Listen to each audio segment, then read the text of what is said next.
The morning I stepped outside, I couldn't believe my eyes. A fence had been built straight across my driveway overnight. And the HOA president stood there, smug, daring me to fight back. What happened next? Police, lawsuits, and a judge's ruling that made her jaw drop. I woke up that Saturday morning to the sound of hammering. At first, I thought it was just another neighbor doing some weekend project. But the longer it went on, the sharp, rhythmic thuds, the more it bothered me. It wasn't coming from down the street. It was right outside my window. When I pulled the curtain back, my stomach dropped. A brand new wooden fence stretched straight across my driveway. Not alongside it, not behind it. Directly across it, cutting me off from the street. My car was stuck inside, boxed in like a caged animal. I threw on jeans and bolted outside. And there she was, Karen, our HOA president. Short blonde bob, pressed polo shirt with the HOA logo embroidered on the chest, clipboard clutched like a weapon. Her lips curled into that smug little smile I'd grown to hate over the years. "Good morning," she called out as if she hadn't just committed vandalism in broad daylight. "We've decided this fence will improve the look of the neighborhood." "Across my driveway?" I barked. My voice echoed down the cul-de-sac. A few curtains twitched in the neighboring houses. She didn't flinch. The board voted. "It's to ensure compliance with our community guidelines. Your driveway extends beyond the easement." "That's my property line." I snapped. "You can't just." "Correction," she interrupted smoothly. "It's our property. Community property." And the board agreed unanimously. My blood boiled. I'd lived here 10 years. Paid every fee. Mowed my lawn to their exact stupid inch. Sat through endless HOA meetings where Karen talked about uniform aesthetics. Never once had anyone said a word about my driveway. Now, suddenly, it was HOA property? I pulled out my phone and started taking pictures. "You're trespassing. This is illegal." She raised her chin, smirk widening. "Tampering with HOA improvements is subject to a fine." She tapped her clipboard. "Up to $500. The audacity. The gall. The fence wasn't even finished. 2 men from a local contracting crew were still drilling posts into the cement of my driveway. I stormed toward them. "Stop. This is my land. Don't put another screw in." One of the workers hesitated, glancing nervously between me and Karen. The other kept drilling. Karen's voice rose sharp and shrill. "You touch that fence and I'll call the police." I stared at her, stunned. "You built a fence across my driveway and you'll call the cops on me?" She didn't answer. She just pulled her phone from her pocket and started dialing. That's when I realized she wasn't bluffing. She wanted me to lose my temper. She wanted me to push the fence over, to give her ammunition to label me a violent, disruptive homeowner. So I stepped back, shaking with fury, and said, "Fine. Call them. I'll be happy to explain trespassing to the police." She smirked again. "Oh, I will." Within 15 minutes, a police cruiser rolled up. Neighbors came out onto porches and lawns, whispering. Phones were out, recording. My humiliation was going viral before it even finished happening. The officer stepped out, mid-40s, calm, clearly not expecting this circus on his Saturday morning. "What seems to be the problem here?" Karen rushed forward before I could speak, clutching her clipboard like it was holy scripture. "Officer, this man is interfering with HOA property.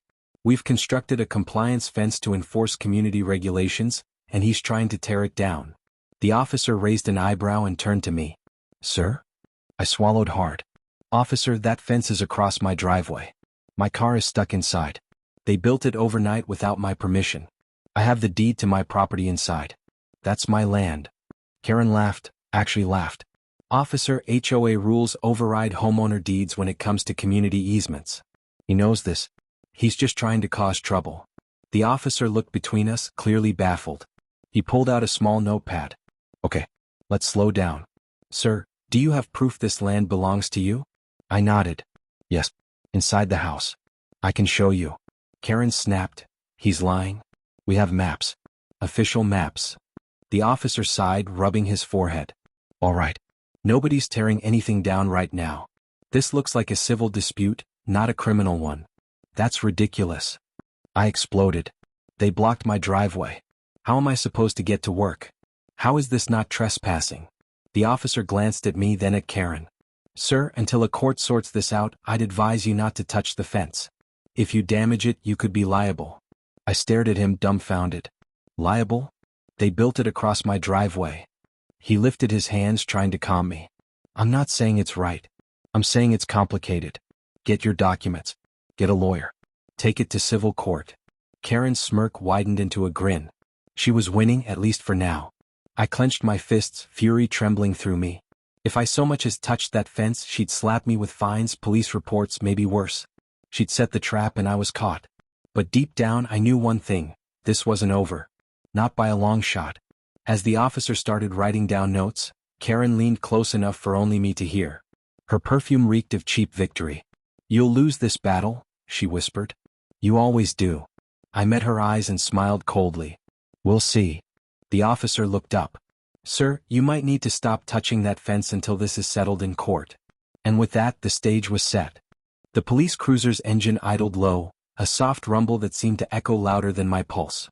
Officer Daniels, that was the name stitched neatly on his badge, took a slow look at the fence, then at my driveway, then at me and Karen. His expression wasn't hostile, but it wasn't sympathetic either. It was the look of a man who had been dragged into too many suburban disputes and knew there would be no easy way out. "All right," he said, scratching at his notepad, "let's take this one step at a time. Sir, you're saying this fence is blocking your car, correct?" "Yes," I said, heat rising in my throat. "That's my property. My car is stuck in there. I can't even back out." Karen practically leapt in front of him. "Officer, don't listen to his dramatics. The HOA board voted on this. His driveway extends past the easement, which is community-owned land. This fence restores the original boundary. It's completely legal." I laughed, bitter and sharp. "Legal? You built it overnight without so much as a letter. You didn't file permits. You didn't warn me. You didn't even measure properly. You trespassed on my property and blocked my only exit." The officer held up a hand to silence us both. "Ma'am, sir. Please. Let's keep this calm." But Karen didn't know the meaning of calm. She jabbed her clipboard in my direction. "He's a chronic rule breaker, officer. Always testing boundaries. Too many cars in the driveway, grass cut an inch too high, trash cans not brought in on time. We've documented it all. This is not new behavior." I could see neighbors whispering across the street, phones still out. Karen loved an audience. "Officer," I said, trying to steady my voice, "I can show you proof. The deed to my property. The official survey. My driveway is mine." "They're lying to you." Karen scoffed. "Deeds don't matter when HOA bylaws are clear. He signed them when he moved in. He knows the rules." I turned on her, fire in my chest. "Rules don't override state property law, Karen. You can't just seize someone's land because you don't like the way it looks." The officer sighed again. "All right. I hear both of you. But here's the thing. This looks like a civil matter. Not a criminal one. Which means I can't arrest anyone today. Not for offense." Karen's grin widened. "See? Even the police agree." But Daniels wasn't finished. He turned to her. "Ma'am, if what he's saying is true, and I'm not saying it is yet, then this could be considered trespassing or even property damage. That would escalate beyond civil." Her face faltered for the first time. Just slightly. But then she covered it with that same smug confidence. "The HOA has the authority here. We've filed the right notices." "Have you?" Daniels asked evenly. That one question hung in the air. Karen's lips parted, but no words came. She didn't expect to be pressed. I seized the opening. "Officer, I have every piece of paperwork inside. The deed. The survey. The HOA's own documents that never mention my driveway. I'll show you everything right now." Daniels nodded. "All right. Go grab it. I'll stay here." Karen stepped in front of me. "He can't leave the scene." Daniels raised his brows at her. "He's going into his own house, ma'am. To get documents. That's not leaving the scene." For once, Karen looked rattled. But as I walked toward my front door, she muttered loud enough for the neighbors to hear. "Pathetic. Always dragging the community down with his selfishness." I clenched my fists and kept walking. Inside, I rifled through the filing cabinet until I found the thick folder with my deed and survey. The papers smelled faintly of old ink and cardboard, tangible proof that my home was mine. When I stepped back outside, Karen was pacing. Daniels stood with arms folded, neutral but watchful. "Here," I said, handing over the documents. The officer flipped through carefully. His brow furrowed. "This survey shows the driveway is entirely within your property line. No overlap." I exhaled, relieved. But Karen swooped forward, peering over his arm. "That survey is outdated. We have a revised community plan." I snapped. "Oh really? From when? Last night?" She ignored me, addressing the officer. The HOA hired an independent contractor to update the maps. His driveway isn't where he thinks it is anymore. That's why this fence is here. Daniels tilted his head. Do you have that updated map with you? Her lips tightened. Not on me. But I can provide it. Then bring it to me, Daniels said calmly. Because until I see proof otherwise, these documents show this fence is on his property. I felt vindicated for the first time all morning. But Karen wasn't done. She gestured dramatically toward the fence. Even if it's an eyesore. It violates HOA aesthetic guidelines. And that means the HOA still has the authority to address it. I stared at her in disbelief. You think blocking my car in is about aesthetics? She crossed her arms. You'll understand when the board finds you. It's already been approved. Daniels blew out a long breath. Look, here's my advice. Don't touch the fence. Don't escalate. Let this go to court. If you're right, and you may be, the judge will side with you. But if you tear it down now, you open yourself to criminal charges and civil liability. I looked at him, stunned. So you're telling me I can't even move my car? Not unless you want to risk making this worse, he said flatly. Behind him, Karen smiled like a queen who had just declared checkmate. I swallowed my fury, every muscle in my body taut. This wasn't just about a fence anymore. It was about power, Karen's relentless need to dominate this neighborhood, to bend everyone to her will. And she thought she'd boxed me in. But she had no idea how far I was willing to take this. As Daniels handed back my deed, I saw Karen scribbling something on her clipboard. Her voice carried, meant for the watching neighbors. Interference with HOA property will result in immediate fines. Expect a notice this week. And then she turned, smug as ever, and walked away. Daniels glanced at me, his eyes tired. Sir, my best advice, lawyer up. This won't end here. The fence loomed taller in that moment, not just wood and nails but a wall of defiance. Karen thought she trapped me. But she had built the very thing that would destroy her. Because now I wasn't just angry. I was ready for war. And the next move? It wouldn't be hers. By Monday morning the envelope was already waiting in my mailbox. Cream-colored, HOA seal printed neatly in the corner, the kind of letter that looked official enough to intimidate you before you even opened it. I knew exactly what it was. I ripped it open right there on the curb, my hands shaking. And there it was, in bold black font. Violation notice, $500 fine. Reason, tampering with HOA property / interference with authorized improvements. I laughed out loud. Bitter.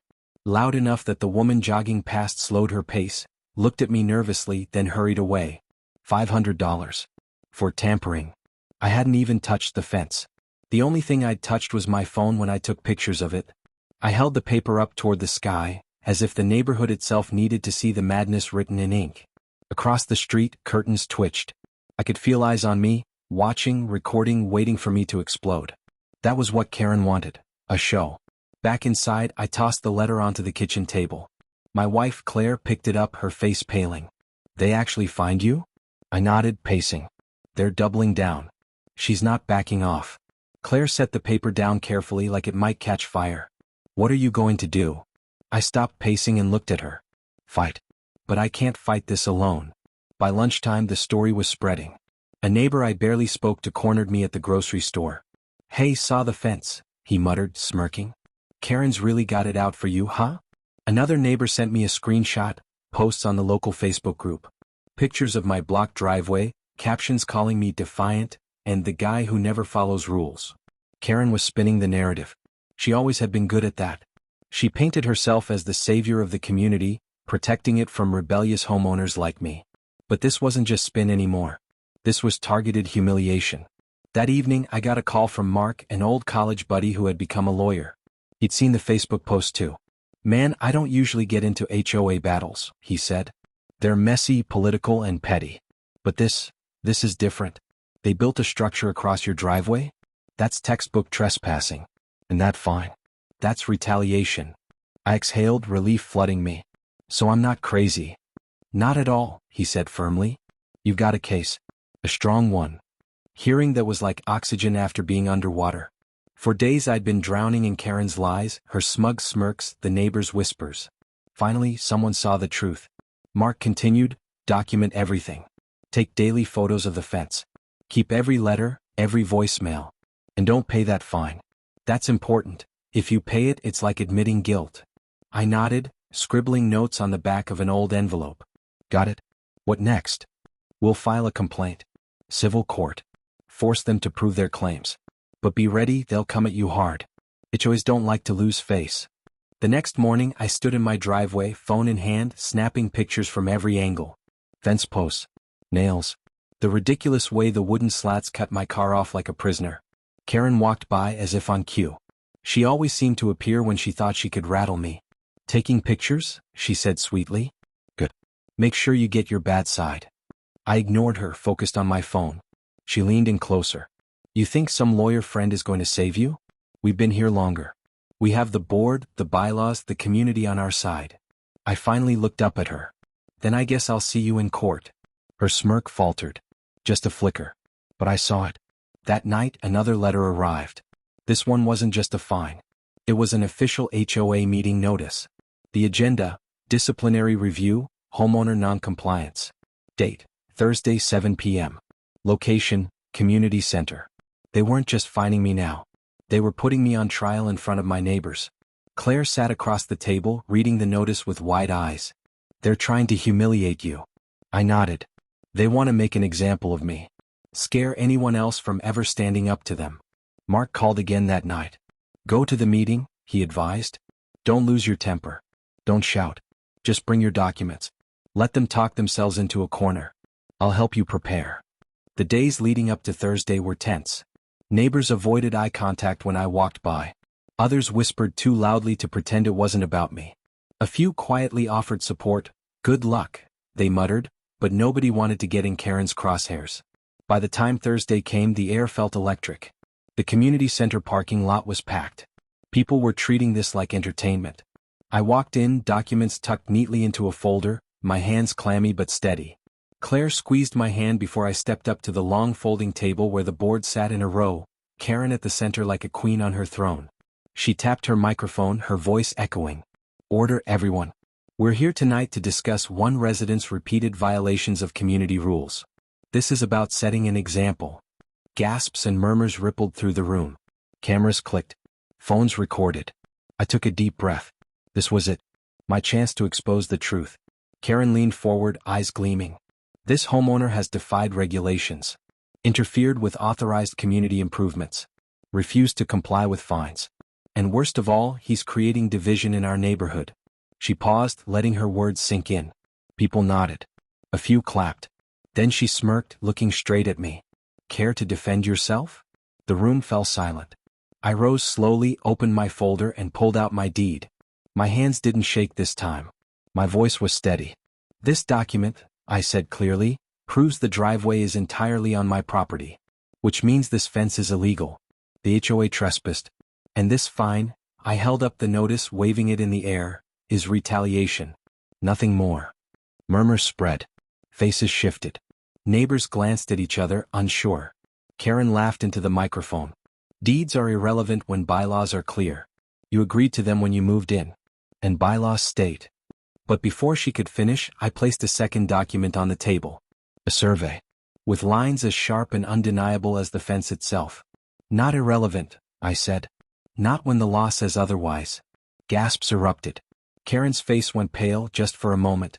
The board members shuffled in their seats. Someone in the audience whispered, "He's got proof." I locked eyes with Karen and said the words I'd been waiting to say all week. This isn't about rules. This is about power. And you've abused it. Her smile was gone now, replaced with something else. Anger. Raw. Unmasked.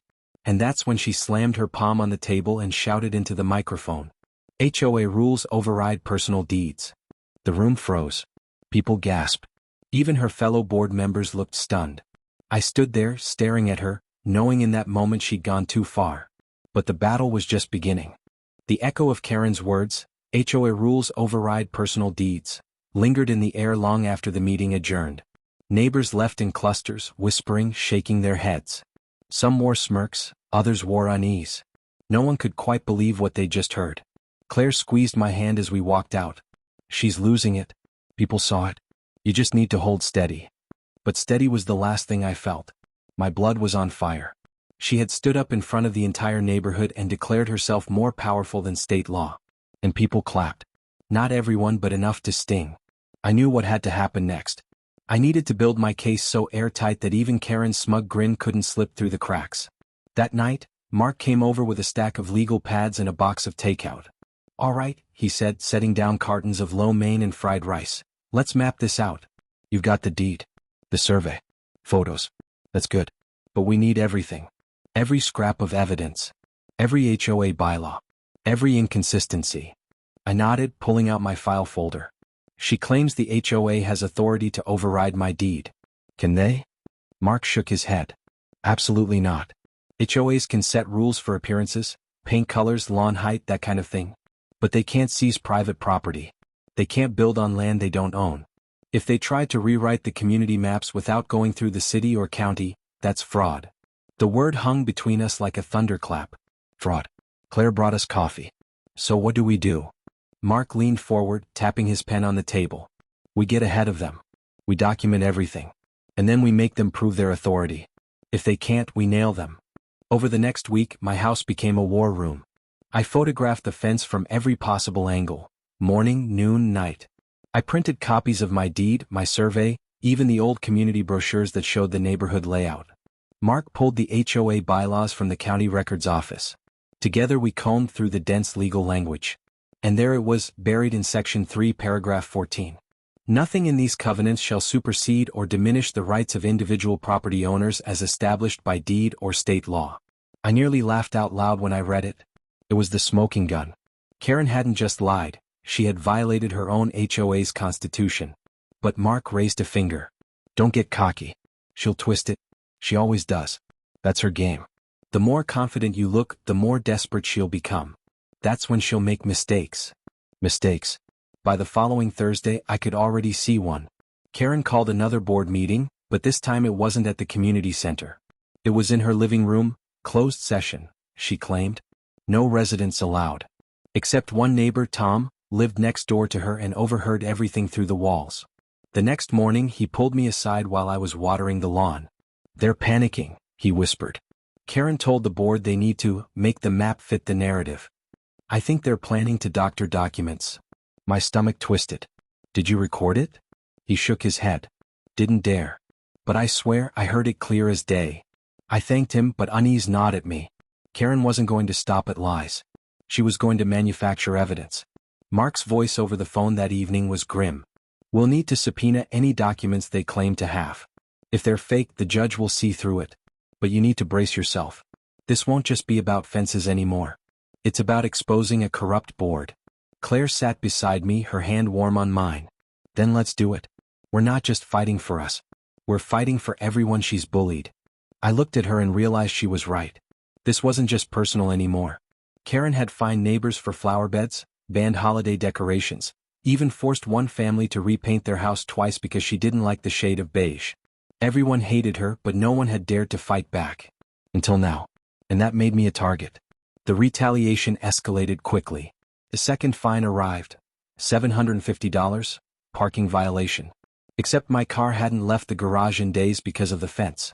Then came a letter threatening to place a lien on my home for unpaid dues. I'd paid every cent on time for 10 years. Karen was throwing everything she could, hoping something would stick. Claire found me staring at the latest letter one night, fists clenched. "She's trying to break us," she whispered. "Then we won't break," I said, my voice like steel. "We'll fight harder." By the time the next official HOA meeting rolled around, the tension was unbearable. The community center was packed again, standing room only. Karen took her place at the front, face set in that smug mask of authority. She held up a large rolled map, the kind used in presentations. "Tonight," she said into the microphone, "we reveal the updated community plan. This document proves once and for all that the disputed driveway is HOA land." Gasps rippled through the room. She unrolled the map with a dramatic flourish. Thick black lines crisscrossed the page, and sure enough, my driveway had been mysteriously shifted, as if it no longer connected to my property at all. People whispered, confused. Some nodded. Others frowned. I stood slowly, my folder clutched tight in my hand. "Where did you get this map?" I asked, my voice loud and steady. Karen smiled, but her eyes were sharp. "From a licensed surveyor, contracted by the board." I raised an eyebrow. "What's his name?" Her smile froze. The room stirred. Someone coughed. Phones recorded every twitch of her expression. Mark, seated in the back, gave me the smallest nod.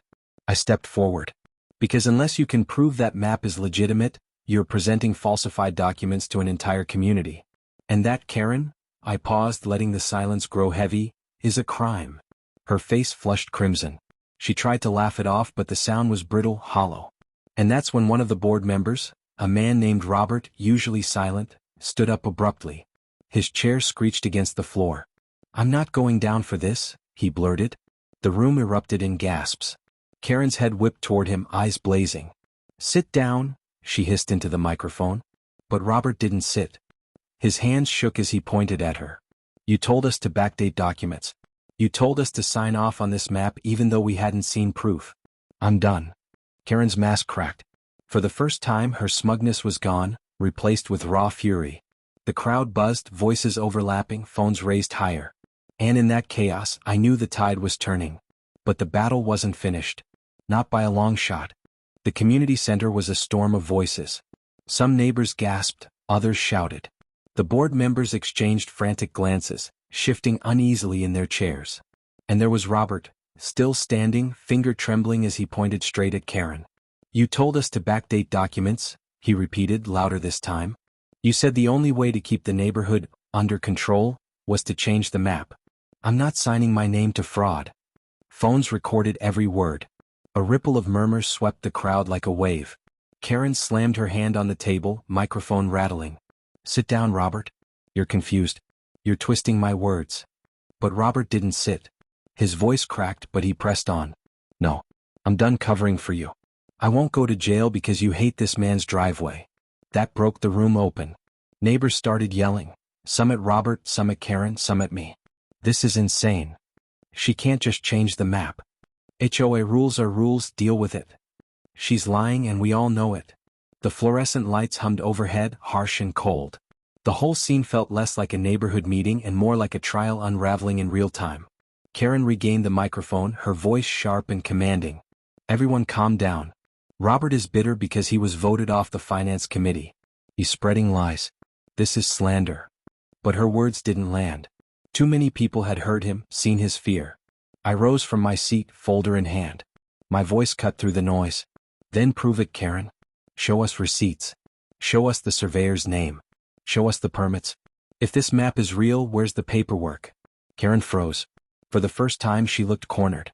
Her eyes darted toward the board members, silently begging for backup. But they avoided her gaze. Even her closest allies were suddenly quiet, unwilling to go down with her. "Where's the proof?" I repeated, louder this time. Gasps echoed. The crowd hushed, waiting. Karen opened her mouth, then closed it. Her silence was louder than any admission. That's when a voice rang out from the back. "She's been fining us for years without proof too." Heads turned. It was Mrs. Lewis, an elderly neighbor who had once been forced to remove her garden gnomes after Karen called them non-compliant. Others joined in. "She made us repaint our shutters twice. She charged me for having too many cars even though one was a guest. She threatened to tow my truck for being in my own driveway." It all spilled out at once, a flood of resentment that had been building for years. Karen's face flushed red. She banged the microphone again. "Enough. This meeting is about him, not me." But the room had shifted. For the first time, I wasn't the villain in her story. She was. Karen tried to claw control back. She straightened her shoulders, forced a smile, and leaned into the microphone. "Neighbors, let's not get distracted. This man still violated HOA rules. He tampered with community property. He refuses to comply with fines. He is a danger to our neighborhood's harmony." Her voice cracked on the word harmony. I stepped forward, holding up my folder like a shield. "No, Karen. The only danger here is your abuse of power. You've lied, fined people without cause, and now you've forged documents. This isn't harmony. This is corruption." The room erupted again, half applause, half shouting.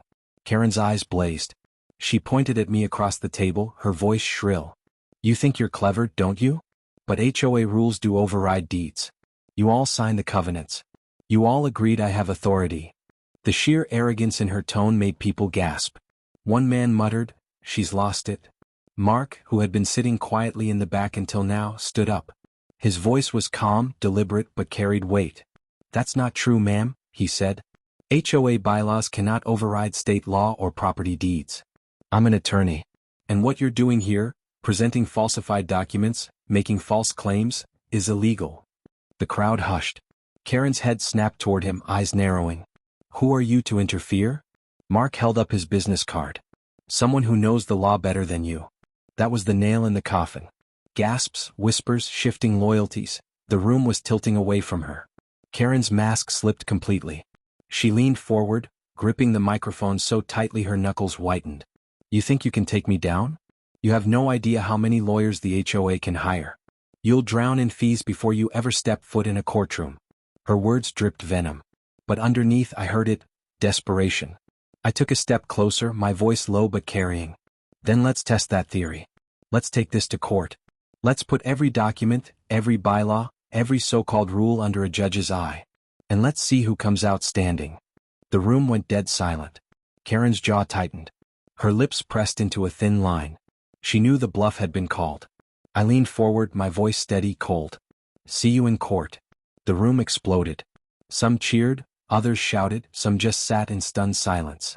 Phones buzzed as neighbors texted each other, posted in real time, recorded every second. Karen sat frozen, her face pale, her grip still locked on the microphone. For the first time she wasn't the one in control. And for the first time I knew I had her cornered. But the war was only beginning. The morning after the meeting, I woke up to the sound of Claire's phone buzzing non-stop. Neighbors were texting her screenshots of Facebook posts, next-door threads, even whispered group chats. The whole neighborhood was ablaze with one phrase, "See you in court." Karen hadn't expected me to say it out loud. Not in front of everyone. And now she was scrambling. By the time I opened my email, I already had 3 messages from the HOA board. Each one colder, sharper than the last. Subject: unauthorized behavior at HOA meeting. Subject: escalation of violations. Subject: legal action pending. They were doubling down, trying to intimidate me into backing off. But the more they pushed, the more resolute I became. Mark came over that afternoon, legal pads under his arm, laptop bag slung across his shoulder. "All right," he said, dropping his things on the dining table. "It's official. We're taking this to court." Claire poured him coffee, her hands steady even though her eyes betrayed nerves. "What happens now?" she asked. Mark leaned back, adjusting his glasses. "First we file. That puts them on the defensive. They'll have to produce every document they claim proves this fence is legal. And if they forged anything." "They did," I cut in. Tom heard her tell the board to make the map fit the narrative. Mark nodded grimly. "Then we'll catch them. But be warned, HOAs have deep pockets. They'll hire aggressive attorneys. They'll try to bury you in motions, drag this out until you bleed money." Claire frowned. "Can they really do that?" Mark sighed. "They'll try. It's their game. But if we prepare, if we stay organized, we can beat them." I clenched my fist. "Then let's prepare." The next week was a blur of paperwork. Mark had me keep a timeline of every interaction with the HOA. Every letter, every fine, every smug word Karen had thrown my way. We dug through old HOA records and found patterns. Arbitrary fines, selective enforcement, questionable bookkeeping. It was like pulling on a loose thread and finding the whole sweater unraveling. At night, Claire and I sat at the kitchen table with documents spread across every inch. She highlighted passages while I took photos for digital backups. The kitchen felt less like a home and more like a legal bunker. But even as exhaustion wore on us, the fire kept me going. Every document was another weapon.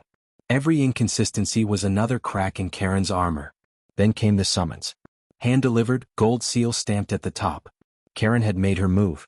The HOA wasn't just defending. They were countersuing, claiming I had harassed the board, tampered with community property, and created a hostile environment. I laughed bitterly when I read it. Hostile environment? She built a fence across my driveway. Mark skimmed the papers unfazed. Classic strategy. Inflate charges, make you look like the aggressor. Don't worry. Judges see through this. But Claire wasn't laughing. She squeezed my arm, eyes wide.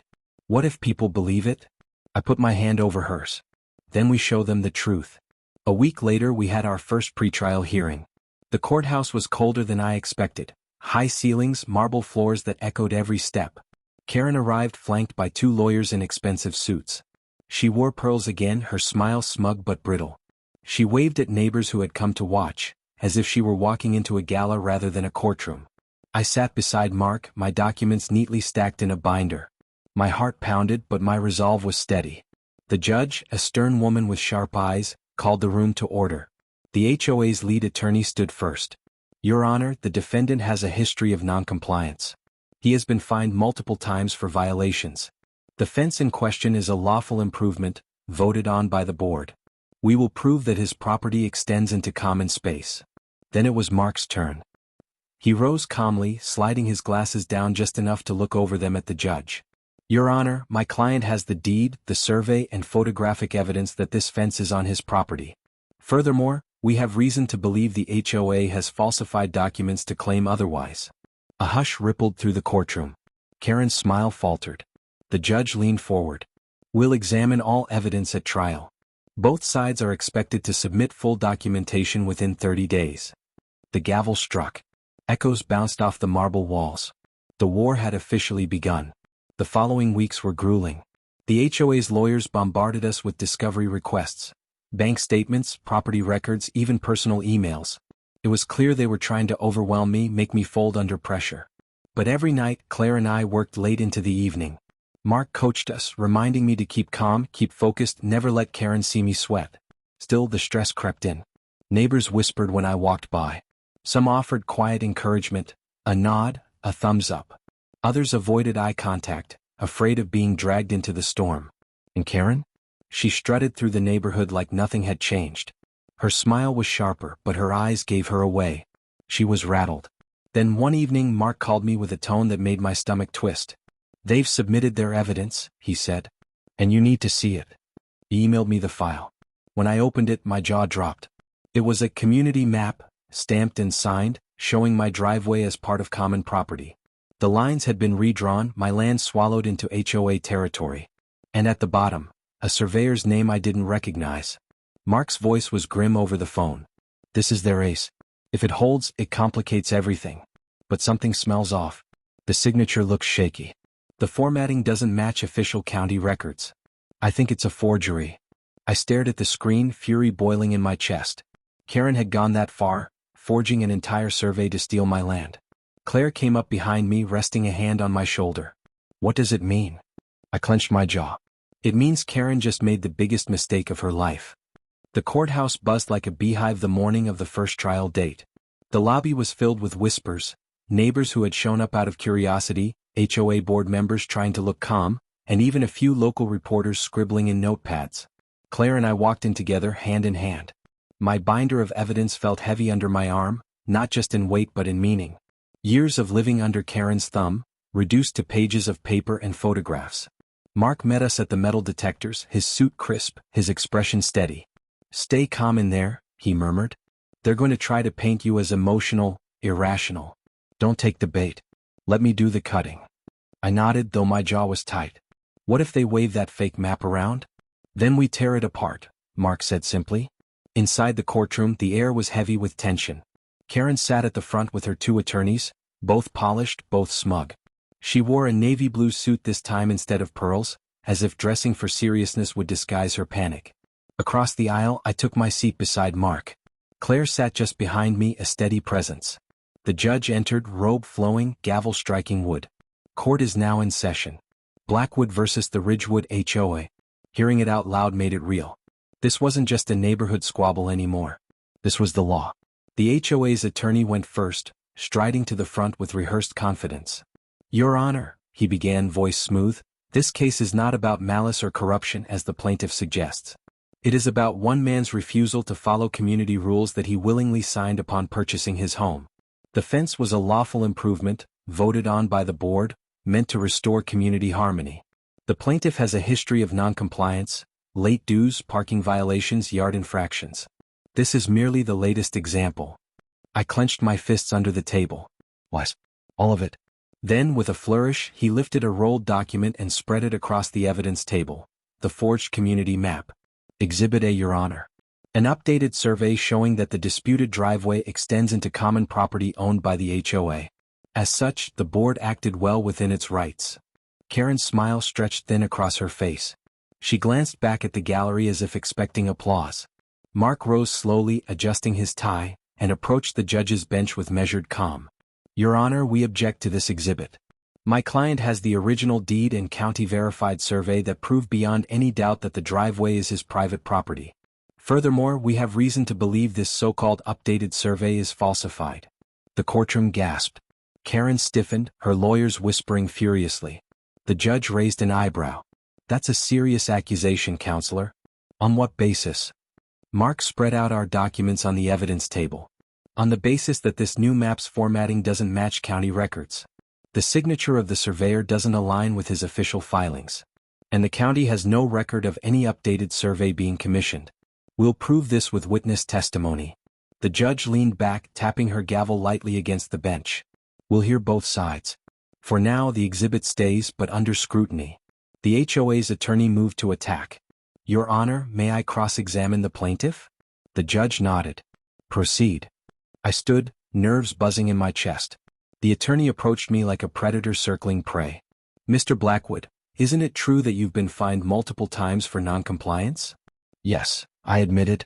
For things like leaving my trash cans out too long or parking my car in my own driveway. Petty fines. So you admit you're a repeat violator of HOA rules? I admit Karen weaponized the rules against me. There's a difference. A ripple of laughter and whispers spread through the gallery. The attorney frowned. He leaned closer, voice sharp. And isn't it also true that you interfered with the fence the HOA was lawfully installing? I kept my eyes steady. I never touched that fence. I took pictures. That's all. The police were there. They can confirm it. The attorney's jaw tightened. He hadn't expected me to stay calm.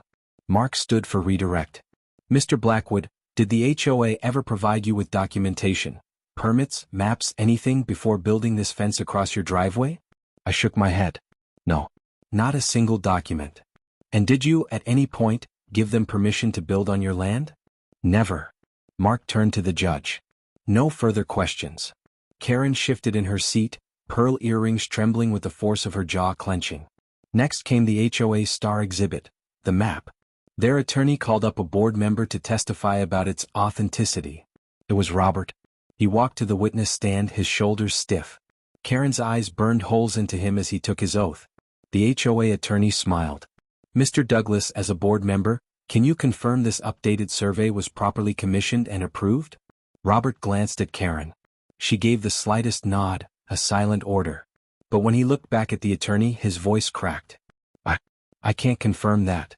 The courtroom erupted. Gasps, whispers, shifting bodies in chairs. Karen's face drained of color. The attorney stammered. Mr. Douglas, you signed the approval, did you not? Robert swallowed hard. Yes, but I never saw proof. Karen told us to trust her. She said the survey was necessary to keep order. I regret signing. Karen shot to her feet, shouting, Lies? He's lying.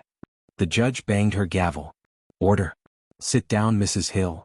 Karen froze, then sank slowly into her chair, face red with fury. Mark seized the moment. He stepped forward, voice cutting clear. Your Honor, you've just heard it from their own board member. This so-called survey was pushed through without proof. My client has the deed, the survey, the law on his side. What the HOA has is smoke and mirrors. The judge leaned forward, eyes narrowing at the defense table. Counsel, she said sharply to the HOA's attorneys, where exactly did you get this so-called map? The question hung in the air, heavy and sharp. Karen's smile was gone. Her lawyers looked at each other, scrambling for an answer. And in that silence I felt it, the crack in their wall. The beginning of the collapse. The judge's question, where exactly did you get this so-called map? Landed like a gavel before the gavel. The whole courtroom leaned forward as if the air itself demanded an answer.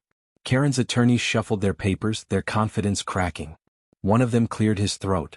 Your Honor, this map was provided to the HOA by an independent contractor. A licensed surveyor. The judge arched an eyebrow. Name? The attorney hesitated. We'll need to confirm with the board. The courtroom erupted in whispers. Neighbors glanced at each other, smirking, shaking their heads. Everyone could smell the lie. Karen slammed her hands on the table, her voice shrill. This is harassment. The board acted in good faith. We don't need to prove every decision to every malcontent in this neighborhood. The judge's gavel cracked. Enough. You will provide the name of the surveyor by end of day. If you fail, this court will assume the document is invalid. Karen sank back into her chair, her face tight, jaw trembling. Mark seized the moment. He rose, pacing slowly toward the evidence table. Your Honor, let's compare their so-called updated map to the official county survey. He slid our documents forward. Notice the formatting differences. The county uses watermark seals on every official survey. This map has none. The font doesn't match county records. Even the parcel numbers are incorrect. He turned, voice steady but cutting. And finally, the signature. Here is the real surveyor's signature from verified county records. And here, he pointed to the HOA's map, is what they submitted. Crooked, jagged, a forgery. Gasps rippled through the courtroom. Karen's lawyers tried to object, but the judge silenced them with a glare. The judge leaned forward, examining the documents closely. Then she looked up, eyes like ice. This court takes forgery very seriously. Counsel, if this document is indeed falsified, your clients are in significant legal jeopardy. Karen's face drained of color. Her pearl earrings trembled as she shook her head violently. No, it's real. It's real. But the room wasn't buying it. Mark turned toward the gallery. Your Honor, we also have witnesses, neighbors, who can testify about the fence, the fines, and the HOA's abuse of power. The judge nodded. Call your first witness. The bailiff opened the door, and in walked Mrs. Lewis, the elderly neighbor who'd lost her beloved garden gnomes to Karen's petty tyranny. She shuffled to the stand, leaning on her cane. She swore her oath, then fixed her gaze on the judge.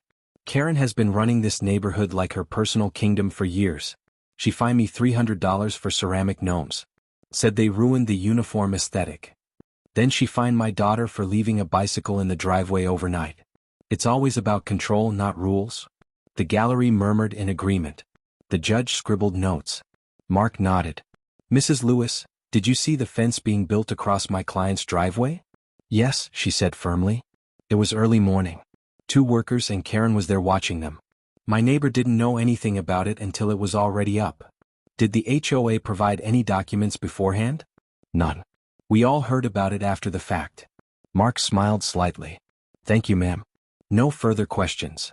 Karen's attorney half-heartedly cross-examined, but Mrs. Lewis swatted down his questions like flies. The jury of neighbors in the gallery had already decided. She was telling the truth. Next came Tom, the neighbor who had overheard Karen's make the map fit the narrative conversation. He testified, voice steady, gaze unwavering. I heard her through the wall. She told the board to adjust the documents to make it look like his driveway was HOA property. I don't have a recording, but I know what I heard. Karen shot daggers at him with her eyes, but Tom didn't flinch. Mark pressed. Did she sound uncertain? Or was it a direct instruction? Tom's jaw set. It was an order. She said it clear as day. Gasps again. Phones buzzed. Even the judge shifted in her chair, her expression darkening. The HOA's case crumbled piece by piece. Every witness chipped away at their wall of lies. One young couple testified about Karen's selective enforcement, how she fined them 4 improper shutters, but ignored her friend's garish lawn ornaments. Another neighbor spoke about Karen threatening to tow his truck, even though it was parked in his own driveway. By the time the last witness stepped down, the gallery was no longer whispering in confusion. They were nodding, murmuring agreement. The tide had turned. Then it was my turn again. Mark guided me back to the stand. Mr. Blackwood, why didn't you simply remove the fence yourself? I took a deep breath, my voice steady. Because if I had, Karen would have called the police and painted me as violent. She wanted me to lose my temper. But I didn't. I documented everything. And I brought it here where the truth matters. Mark nodded, his voice warm. And what do you hope to achieve today? I looked straight at the judge. I want my driveway back. I want justice for myself and for every neighbor she's bullied. And I want this board held accountable for breaking the law. The gallery broke into applause before the judge's gavel silenced them. The HOA's attorneys tried one last desperate move. They brought Karen herself to the stand. She strutted forward, chin high, as if sheer arrogance could salvage the wreckage. Mrs. Hill, her attorney began, did you believe you were acting in the best interest of the community? Yes, she said firmly. This man has always been a troublemaker. His driveway jutted into common space, ruining the symmetry of our neighborhood. I acted to protect property values. And the map. Her smile was brittle. Authentic. 100%.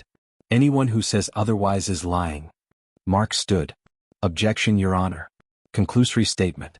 No evidence to back it. The judge banged her gavel. Sustained. Karen glared at him, then at me.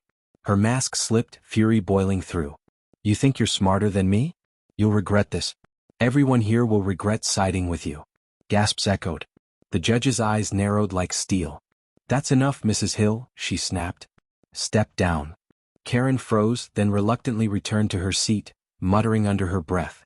The judge shuffled her papers, her voice cutting through the tension. This court has heard testimony and reviewed evidence that strongly suggests the HOA acted beyond its authority. Furthermore, the authenticity of Exhibit A, the updated map, is in question and may be fraudulent. I am therefore instructing that damages will be considered as part of the ruling. The words hung heavy in the air. Damages. Neighbors gasped. Karen's lawyers whispered frantically, pale and sweating. I exhaled slowly, my chest tightening with relief and anticipation. The tide wasn't just turning. It was crashing down on Karen. But the final wave hadn't hit yet. The final day of trial arrived with storm clouds rolling over the courthouse. It felt symbolic, nature itself pressing down, demanding justice.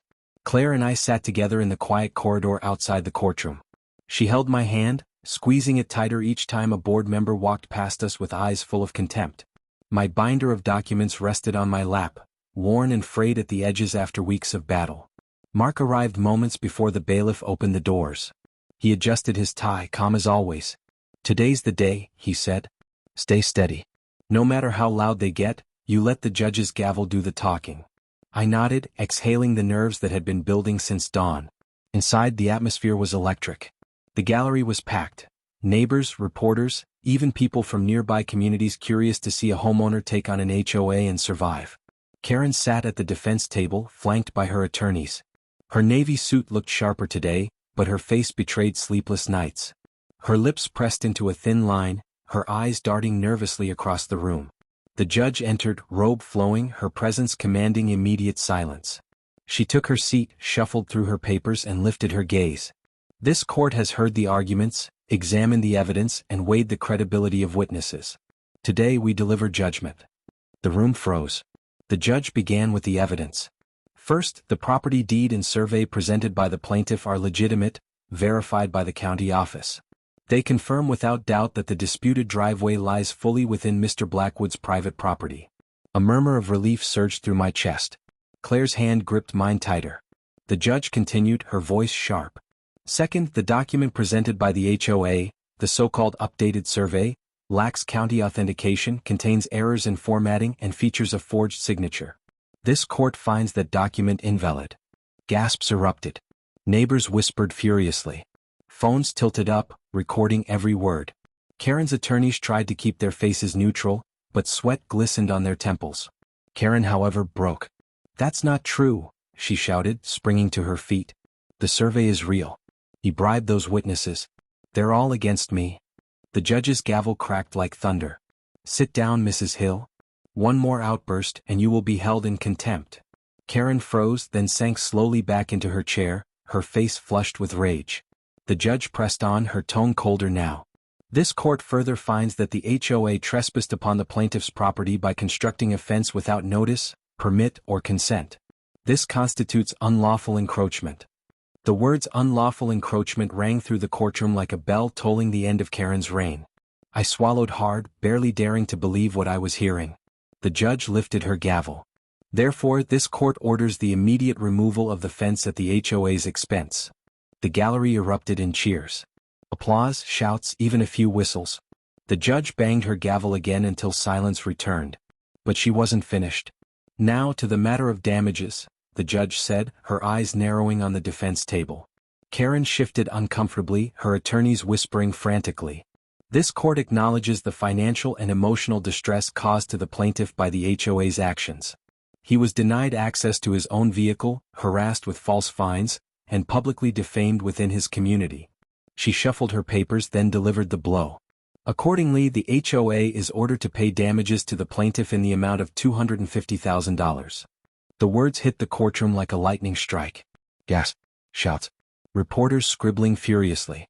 Neighbors clutching each other's arms. Phones buzzing as texts flew across the neighborhood. Claire's hand flew to her mouth, tears brimming in her eyes.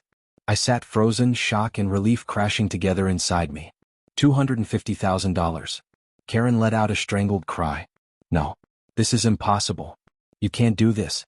You can't ruin me. The judge's gavel slammed down again, harder this time. Order. Order in the court. Karen's attorneys tried to calm her, but she was beyond calming. She stood, pointing at me with shaking hands. He's a liar. He's a manipulator. He turned you all against me. Her voice cracked, desperation bleeding through her words. But the gallery wasn't with her anymore. Neighbors stared at her with disgust, shaking their heads. Some muttered, "Enough." Others whispered, "She finally got what she deserved." The judge ignored her outburst and delivered the final blow. In addition, this court places the HOA board under review. Members found complicit in submitting fraudulent documents will be reported to the district attorney for further investigation. The room gasped again. The board members who had sat smug and silent for months now shifted uneasily, their eyes darting anywhere but at Karen. Robert, the one who had confessed earlier, let out a shaky sigh of relief as if a weight had been lifted. Karen, however, crumbled. She sank back into her chair, clutching her face, whispering to herself as though the world had turned against her. The gavel fell one last time. This court is adjourned. Chaos erupted. Reporters rushed toward Mark and me, shouting questions. Neighbors clustered in the hallway, some congratulating me, others just stunned by the ruling. Claire hugged me tightly, her tears wet against my shoulder. "You did it," she whispered. "You finally beat her." I hugged her back, the words sinking into me like sunlight after a storm. But as the crowd swirled around us, I caught sight of Karen. She stood at the far end of the hallway, her attorneys beside her. Her face was pale, her eyes wild. For the first time, she didn't look smug or powerful. She looked small. But when her gaze met mine, it wasn't defeat I saw. It was something darker. A promise. This wasn't over. Not for her. And as the reporters shouted questions and neighbors celebrated, I realized something chilling. Beating her in court might have been the end of the battle, but it wasn't the end of the war. 2 weeks after the ruling, the sound of drills and hammers filled the neighborhood again. But this time it wasn't Karen giving orders. It was a crew sent by the court, tearing down the fence that had held me hostage for months. I stood in my driveway, arms crossed, watching as the wooden posts came out one by one. Each snap of lumber felt like chains breaking. Claire stood beside me, a soft smile on her face, our neighbors gathering quietly across the street. When the final slat hit the ground, I let out a breath I didn't realize I'd been holding. My car sat free again, the driveway open as it had always been. The foreman handed me a clipboard. All cleared. Fence removed. At their expense. I signed, grinning. Best signature I've ever made. The crew left, leaving only sawdust and silence. And for the first time in months I felt like my home was truly mine again. The HOA board didn't last long after that. News of the ruling spread quickly, not just through our neighborhood but into nearby communities. Local papers ran the story, "Homeowner wins $250,000 judgment against HOA." The county even launched an inquiry into how Karen had been allowed to run unchecked for so long. Board members resigned one by one, citing health reasons or family obligations. But everyone knew the truth, they didn't want to be tied to Karen's sinking ship. Eventually, even Robert, the one who had broken ranks, stepped down. He told me quietly one morning, "I should have spoken up sooner. I'm sorry it took so long." I shook his hand. Better late than never. And Karen? Her house went dark. Curtains drawn, car gone. Some said she left town, others said she was still there, stewing in silence. But either way, she had lost her throne. The neighborhood was lighter without her. One Saturday morning, weeks after the fence was gone, I pulled my car out of the driveway just because I could. I drove slowly down the cul-de-sac, neighbors waving, kids riding bikes without fear of fines. Mrs. Lewis called out, "No gnomes yet, but maybe soon," and the whole street laughed. For the first time, we weren't just a group of houses bound by rules. We were a community. That night, Claire and I sat on the porch, the sun dipping low behind the rooftops. She leaned against me, her voice soft. "You know, you didn't just fight for us. You fought for everyone." I looked around at the peaceful street, at neighbors chatting instead of whispering, at children playing where silence once reigned. "Maybe," I said. "But I'd be lying if I said it didn't feel good to win." Claire laughed, resting her head on my shoulder. "Worth every late night at the kitchen table?" I nodded. "Every single one." The settlement money eventually came through. A check so large it looked almost unreal. $250,000. Some neighbors asked if I'd move, upgrade to a bigger house, leave this street behind. But I didn't. Because for me it was never about the money. It was about principle. About not letting one person abuse power unchecked. About proving that no matter how loud or smug someone is, the truth can still win. The money went into savings, college funds, a few home repairs. Nothing flashy. Justice itself was the real prize. One evening I hosted a barbecue. Simple food, burgers, hot dogs, potato salad. But it felt like a victory feast. Neighbors who had once kept their distance now laughed in my backyard, plates in hand, kids running across the grass. At one point, Mrs. Lewis raised her glass and said, "Here's to the man who reminded us all that a deed means more than a clipboard." Everyone cheered. Claire kissed my cheek. I smiled not because of the praise but because the neighborhood finally felt free. Later that night, after the guests had gone and the fire pit burned low, I walked to the end of my driveway. The sky was clear, stars glittering above. I stood there a long time, staring at the open space where the fence had once cut across, and I thought about how far we'd come. Karen had tried to break me. She'd built walls, literally, to trap me, humiliate me, make me bend. But instead, she taught me how strong I could be when I refused to crumble. And in the end, the very fence she built to control me became the reason she lost everything. So what did I learn? That standing up to bullies isn't easy. That it costs time, money, and sleep. But it's worth it. Because once one person says enough, others find the courage to say it too. If I'd torn that fence down myself, I'd probably be the one paying fines, maybe even facing charges. But by staying calm, documenting everything, and taking it to court, I let the truth speak louder than Karen ever could.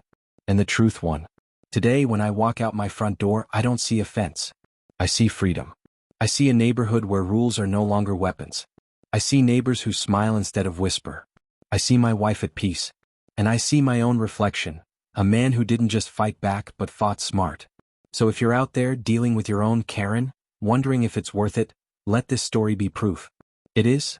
And that's how a petty fence turned into a $250,000 lesson for an entire neighborhood. If you've ever had to deal with an HOA that pushed too far, or a neighbor who thought rules made them untouchable, you know how it feels. So what would you have done if someone built a fence across your driveway? Tell me in the comments, and don't forget to like this video, subscribe for more HOA stories, and share it with someone who's battling their own Karen. Because sometimes the only way to win is to fight back smarter.